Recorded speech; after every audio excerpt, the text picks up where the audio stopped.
자, 우리 파도 주주 여러분들 반갑습니다. 2월 23일 월요일입니다.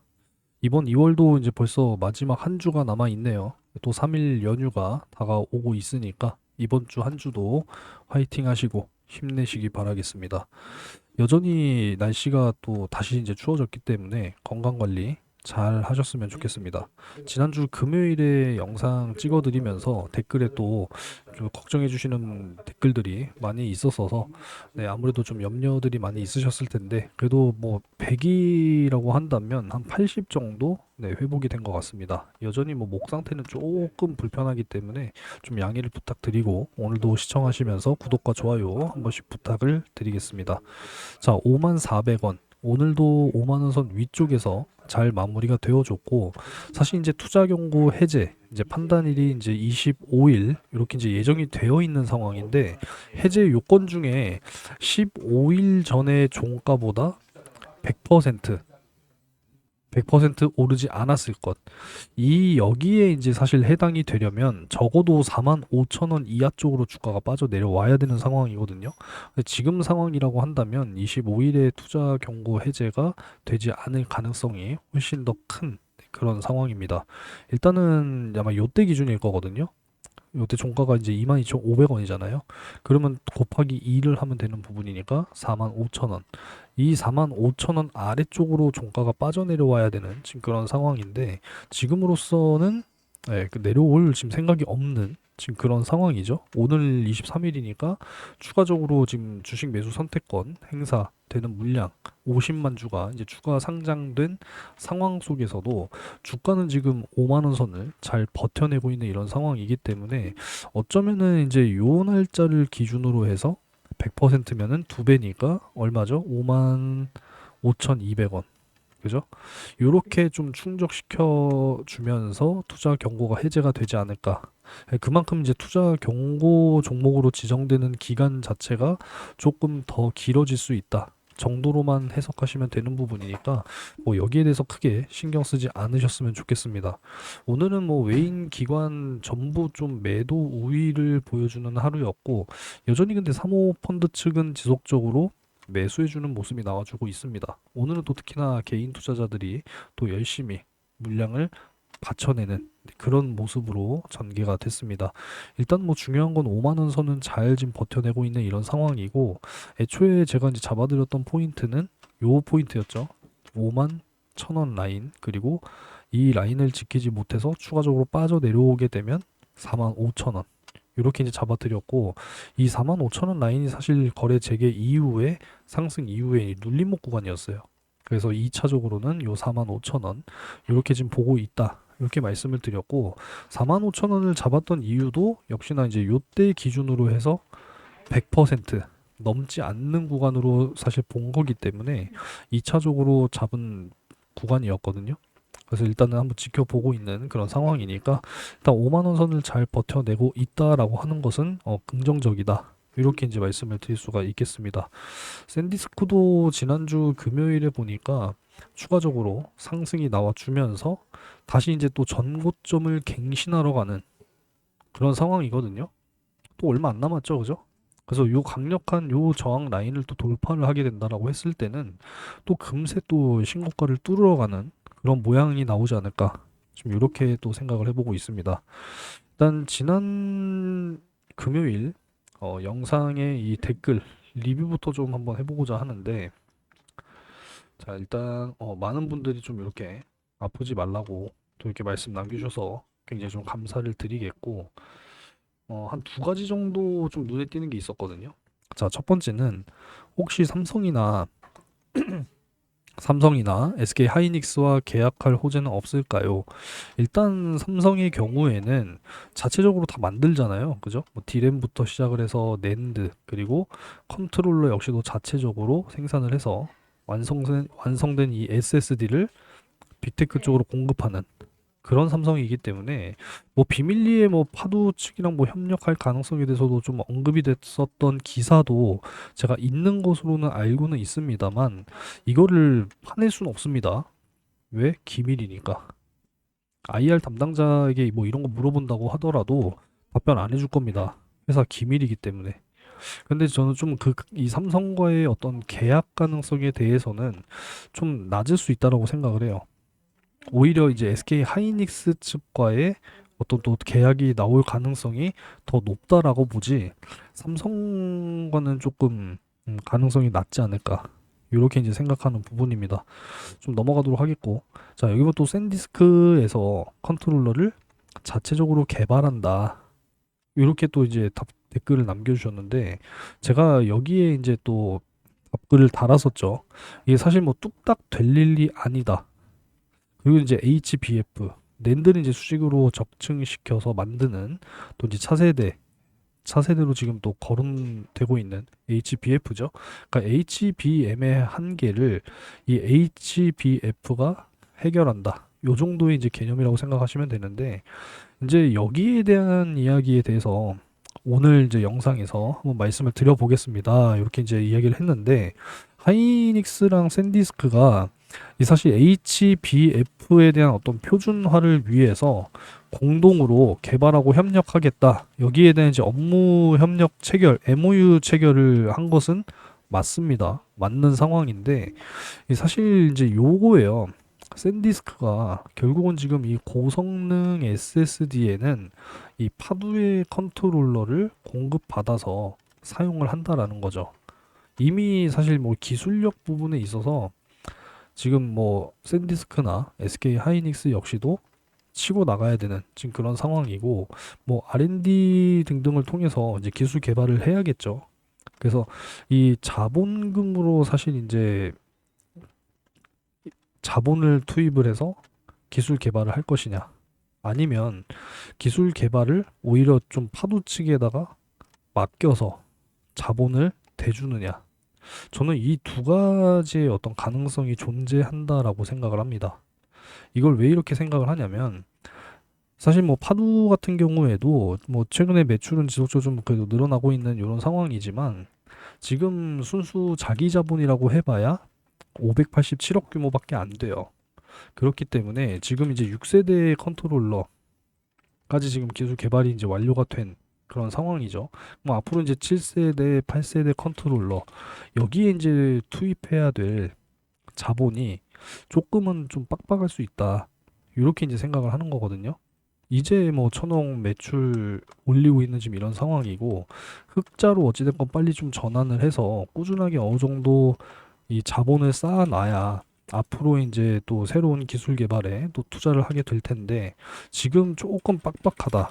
이렇게 이제 볼 수가 있다라는 거죠. 단순히 뭐 몇억, 몇십억으로 될 게 아니잖아요. 기술 개발이라고 하는 것이 뭐 몇백억씩 들어가는 뭐 이런 부분이기 때문에 그런 생각을 또 안 할 수가 없다라는 것이고, 반면에 뭐 SK 하이닉스의 뭐 자본은 뭐 여러분들도 잘 알고 계시겠지만, 지금 자본 이게 단위가 억이거든요. 억.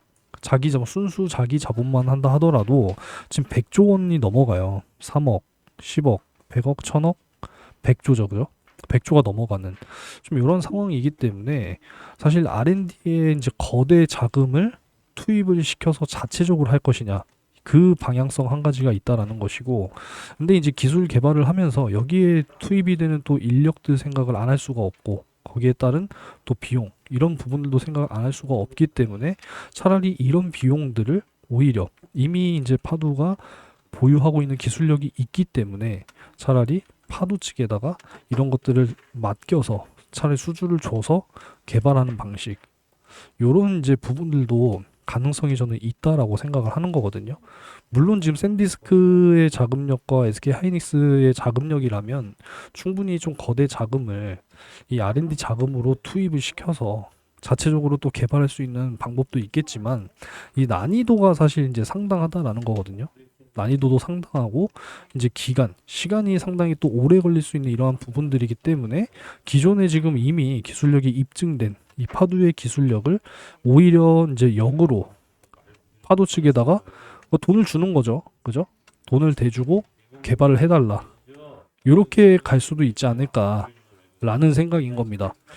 이렇게 또 생각을 하는 이유는 뭐냐면, 이제 바이오 쪽에서도 이런 사례들을 좀 찾아볼 수가 있는데, 대표적으로 이제 이 ABL 바이오나 리가캠 바이오, 알테오젠, 뭐 펩트론, 좀 이런 기업들 예시로 일단 들어드리게 되면, ABL 바이오나 리가켄 바이오 같은 경우에는 이 ADC 쪽이거든요. 이게 항체 약물 접합체라고 하는 건데 지금 차세대 표적 치료제로 지금 주목을 받고 있죠. 지금 나온 게 이제 에너투라고 하는 약물이 있는데 이게 이제 효능이 상당하다고 합니다. 근데 이런 기술들을 빅파마들이 그만큼 시간을 들이고 돈을 들여서 하기에는 무리가 있다 보니까 우리나라 기업 측에서 이걸 하고 있으니 효능이 좋으면 기술 이전을 해간다라는 겁니다.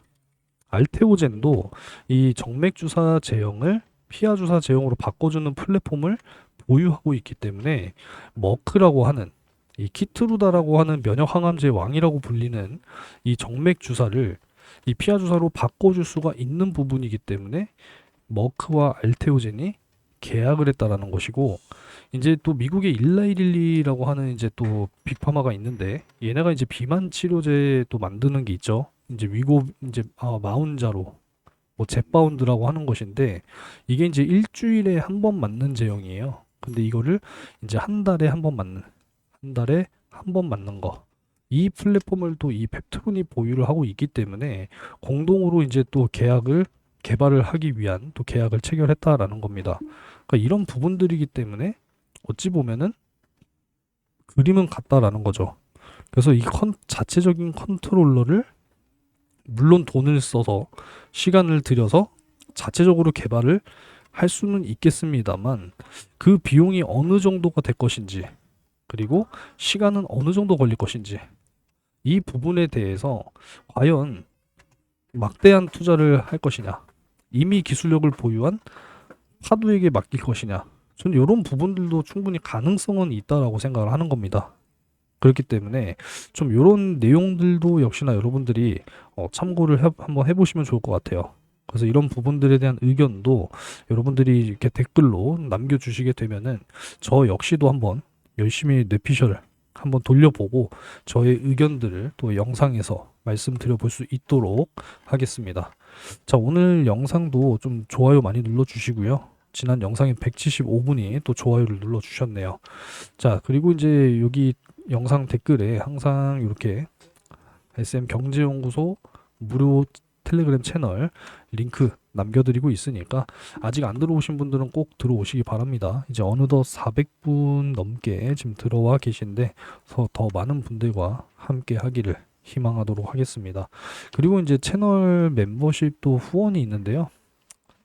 뭐 후원은 여러분들이 자유롭게 해주시는 거니까 해주실 분들께서는 한 번씩 관심을 가져보시면 좋을 것 같습니다.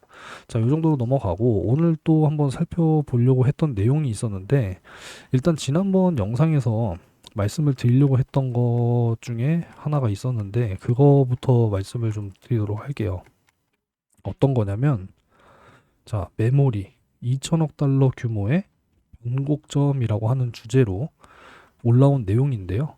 이 텍스트 전용 AI 추론이 제약 없이 확장이 될 경우에는 해당 단일 어플리케이션 범주에서 발생하는 메모리 수요는 2026년 올해 전 세계 D램 공급량의 30에서 35%에 근접하고 이론적으로는 낸드 공급량의 90%를 초과할 수 있다라고 합니다. 여기에는 이미지, 비디오 또는 멀티모달 워크로드는 포함되지 않는다라고 합니다. 또한 이러한 것들이 포함되지 않는다라고 해요. 참고하시기 바라겠고 일반적인 서버 AI 서버는 기존 서버보다 약 8배가 더 많은 메모리를 사용한다고 하고요. 이 AI 서버 메모리 지출이 2025년 350억에서 400억 달러에서 2027년에는 무려 1750억에서 1900억 달러로 2년 만에 약 5배가 증가할 것으로 지금 예상이 되고 있다고 합니다. 일부 고객은 지금 이미 2028년 내후년까지의 메모리 할당을 지금 요청하고 있다라고 해요. 지금 2026년 2월이잖아요, 여러분. 근데 업계는 이미 2년 후의 공급을 협상 중에 있다라고 이야기하고 있습니다. 그렇다라고 하는 것은 여전히 지금 수요가 너무 강력한 상황이고 공급은 한계에 부딪혀 있다라는 것을 이제 뜻한다라는 거죠. 그래서 적어도 이 메모리의 어떤 상승 사이클 상승 사이클은 일단은 지금 여기에서 2028년을 이야기하고 있기 때문에 적어도 2028년까지는 지속이 될 수 있을 것이다 라고 우리가 힌트를 얻을 수 있다라는 거죠. 이해가 되셨죠? 이 정도로 넘어가도록 하겠고, 추가적으로 지금 SK 하이닉스 오늘 또 목표 주가 145만 원으로 상향한다는 소식까지 나오고 있습니다. 그만큼 지금 메모리의 슈퍼 사이클이다 라는 것이고, 지금 뭐 노무라 증권에서도 이 2026년 상반기 코스피 목표 주가를요 무려 7,500에서 8,000선으로 대폭 상향했습니다. 역시 지금 뭐 상향 배경에는 메모리 섹터의 이익 확대가 있다라는 것이고, 일반 메모리뿐만 아니라 지금 HBM 슈퍼사이클, AI, 인프라이 체인뿐만 아니라 방산 섹터의 이익 강세가 이를 뒷받침한다라고 하죠. 기업 개혁뿐만 아니라 상법 개정을 통해서 이 코리아 디스카운트까지 해소하면서 8,000선까지도 돌파가 가능하다라고 지금 판단을 하고 있다라는 겁니다. 그만큼 증시가 긍정적인 방향으로 갈 수 있다. 이렇게 여러분들이 좀 이해를 하셨으면 좋겠어요. 그리고 이제 이 HBM 이후에 HBF, 이제는 여기에 이제 뭔 이야기가 나오냐면 HBM도 한계가 있다라는 거예요. 이제는 HBF와 낸드가 메운다라는 겁니다. 자, 보면은 가격이 비싸고 용량 확대에는 한계가 있다라는 겁니다. 이를 보완하기 위해서 대안으로 제시된 것이 바로 고대역폭 플래시라는 거죠. 여기에서도 사실 컨트롤러의 중요성은 너무나도 높다라는 거 여러분들이 꼭 기억하셔야 됩니다. 아시겠죠? 그리고 여기에 또 내용이 나온 게 뭐가 있냐면 이제 이런 내용이죠. 자, 기억의 시대, 샌디스크가 주목받는다. 이제 AI 시대를 기억의 시대라고 규정했다라는 겁니다. 당장 연산에 쓰이는 핫 데이터는 HBM이 담당하지만 AI가 장기간 기억해야 할 데이터는 콜드 메모리가 맡게 된다라는 거죠. 그래서 이 콜드 메모리를 맡는 것이 바로 대용량 낸드 기반 스토리지 기업. 여기서 이제 역할을 해줄 것이다. 이렇게 지금 이야기를 하고 있다라는 겁니다. 그래서 수십 년 전의 사진이나 기록을 즉시 불러오는 AI를 구현하려면 콜드 데이터 영역이 필수라는 거죠. 그렇기 때문에 샌디스크와 같은 낸드 중심 기업들이 재조명받는 이유가 여기에 있다라는 겁니다. 그래서 이 콜드 데이터 인프라 확대가 이제 오면서 스토리지 컨트롤러의 중요성이 함께 커지고 있다라는 겁니다. 그래서 여기 또 이제 파두의 언급이 나오죠. 그래서 샌디스크 SSD에 컨트롤러를 공급하고 있으며 컨트롤러는 데이터를 어떻게 쓰고 읽고 병목을 줄일지를 결정하는 두뇌라는 거죠. 두뇌. 이해되시죠? 그래서 이 콜드 데이터에 대해서 한번 또 언급을 드리자면 이 콜드 데이터는 기업이나 개인이 보관하는 데이터 중에서 접근 빈도가 매우 낮고 장기간 보존이 필요한 데이터를 의미한다라는 겁니다. 그러니까 자주 사용하지는 않지만 삭제할 수는 없는 데이터라는 거죠. 한마디로 이제 제 딸이 올해로 이제 초등학교 이제 5학년인데 그러니까 이건 거예요.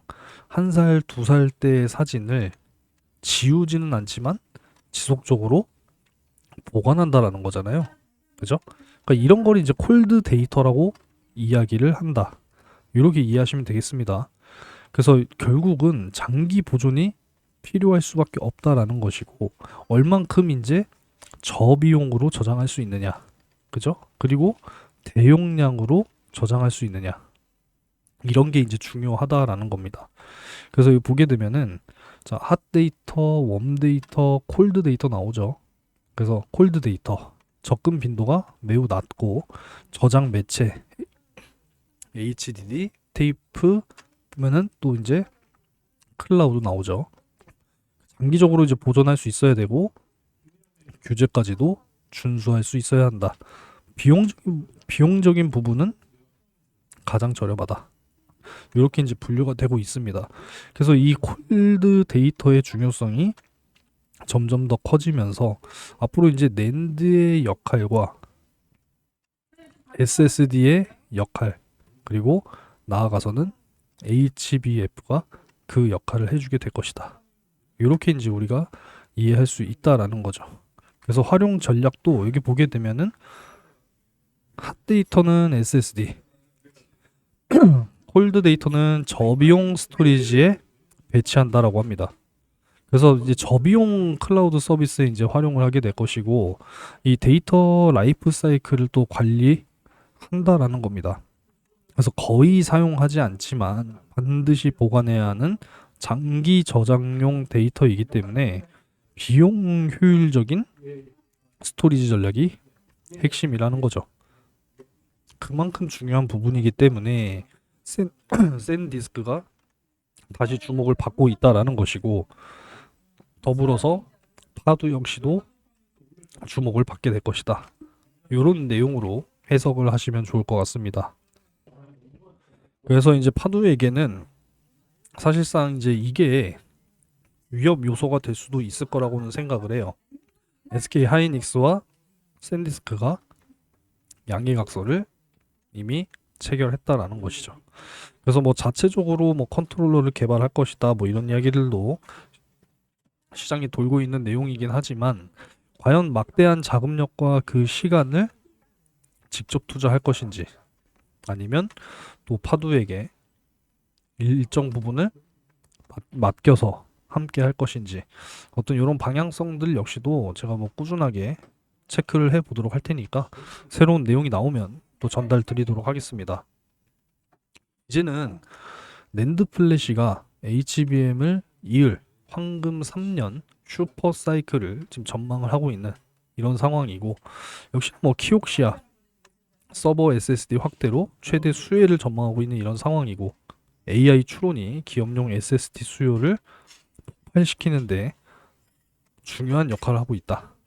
이렇게 이제 보는 부분이고, 역시 수요는 폭발하고 있는데 공급은 제한적이죠. 가격은 당연히 상승할 수밖에 없는, 어쩔 수 없는 슈퍼 사이클이기 때문에 황금 3년을 우리가 추가적으로 충분히 기대해 볼 수가 있겠다. 저는 이렇게 이해하고 있습니다. 지금 뭐 샌디스크도 지속적으로 지금 뭐 가격을 인상하고 있는 지금 이런 상황이기 때문에 분명히 호재가 될 수 있을 거라고 생각을 하고요. 작년 3분기 기준으로 보시게 되면은 역시나 뭐 낸드 쪽이죠, 낸드. 이 시장 점유율로 놓고 보면 삼성이 1위, SK 하이닉스와 솔리다임이 2위, 일본의 키옥시아가 3위, 미국의 마이크론이 4위, 그리고 그 다음이 사실 이제 샌디스크거든요. 근데 이 시장의 점유율을 보게 되면 3, 4, 5위의 격차가 그리 크지가 않아요.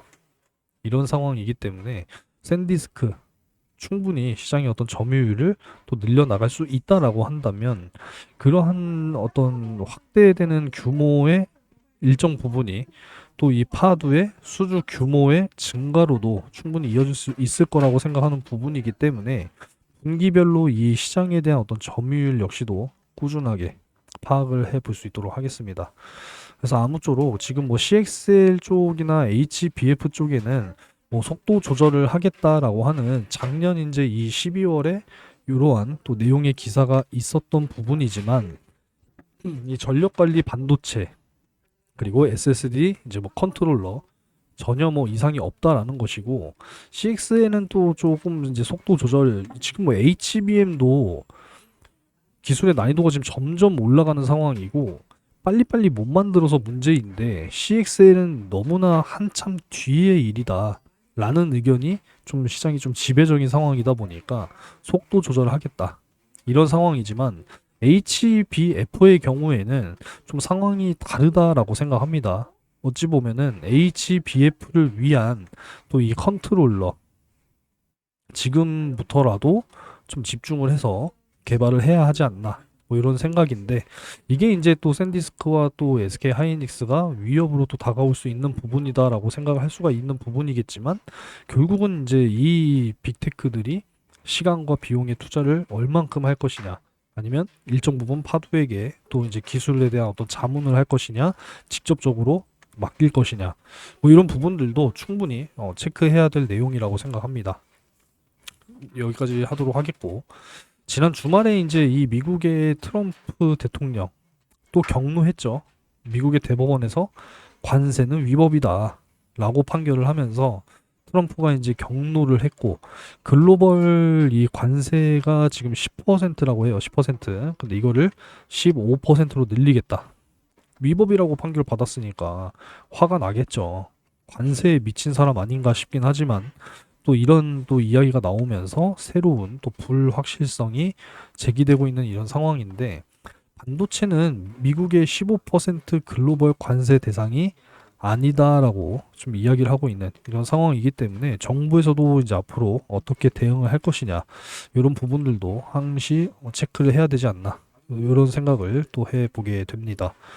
아무쪼록 뭐 중요한 거는 이제 파도가 다시 한번 주가의 상승을 가져올 수 있을 것이냐, 뭐 이런 부분들도 살펴봐야 되는데, 일단은 처음 구간으로 좀 짚어드렸었던 요 51,000원 전후 구간 지켜내고 있는 이런 상황이기 때문에 45,000원까지 추가적인 조정이 나올 것인지, 오히려 잘 버텨내면서 추가적인 또 상승이 나와줄 것인지 지켜보면서 가도록 하겠습니다. 자, 오늘도 뭐 긴 영상 시청하시느라 또 긴 시간 또 할애해 주셔서 감사드리겠고요. 내일은 또 좋은 내용 가지고 와서 또 설명을 드려볼 수 있도록 하겠습니다. 아무쪼록 구독과 좋아요 한 번씩 많이 좀 눌러주시기 바라겠고, 텔레그램 채널은 여러분들 꼭 입장을 하셔야 됩니다. 꾸준하게 수익 볼 수 있는 종목들 열심히 또 공유를 해드리고 있으니까, 이렇게 또 수익을 안겨 가시기 희망하시는 분들께서는 영상 아래쪽에 댓글을 꼭 확인하셔서 무료 텔레그램 채널에 입장을 해 주시기 바라겠고요. 김 선생의 경제TV 이렇게 또 목 아파도 열심히 찍고 있으니까 후원 한번 또 관심을 가져주시면 진심으로 감사드리겠습니다. 자, 오늘 영상은 여기까지 하도록 하겠습니다. 아무쪼록 좀 목이 불편해서 중간중간 좀 헛기침도 하고, 또 역시나 목소리가 좀 불편하게 들리실 수 있다는 점 양해 부탁드리고요.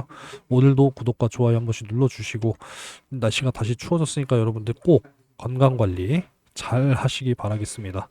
저는 또 내일 영상에서 좋은 내용 가지고 또 올 수 있도록 하겠습니다. 자, 오늘도 감사드립니다.